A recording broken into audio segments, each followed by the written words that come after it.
On souhaite ici déterminer l'expression du terme général des suites UN qui vérifie cette relation-là.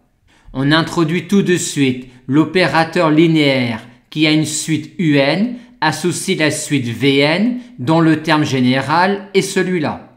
Et il s'agit donc de déterminer pour cette suite-là tous ses antécédents par cet opérateur.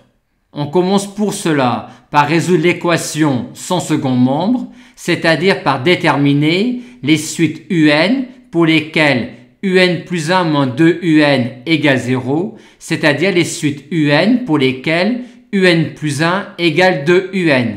Il s'agit des suites géométriques de raison 2.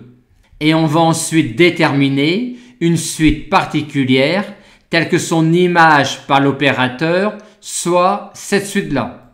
Et pour cela, on va tout d'abord déterminer une suite particulière UN telle que son image par l'opérateur soit cette suite-là. On rentre alors dans l'opérateur ces suites-là, on détermine leurs images par l'opérateur et on exprime ensuite cette suite-là comme combinaison linéaire de ces suites-là, ce qui nous permet d'en déduire une suite particulière UN dont son image par l'opérateur est cette suite-là. On détermine ensuite une suite particulière UN telle que son image par l'opérateur soit cette suite-là. On procède comme précédemment, mais en entrant cette fois-ci dans l'opérateur ces suites-là. On détermine leur image, on écrit ensuite cette suite-là comme combinaison linéaire de ces deux suites-là, ce qui nous permet d'en déduire une suite particulière dont l'image par l'opérateur est cette suite-là. Et on procède enfin de même pour déterminer une suite particulière telle que son image par l'opérateur soit cette suite-là.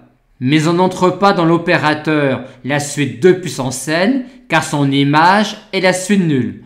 On entre donc dans l'opérateur la suite n 2 puissance n, son image est cette suite-là, et on a alors tout de suite une suite particulière telle que son image par l'opérateur soit cette suite-là.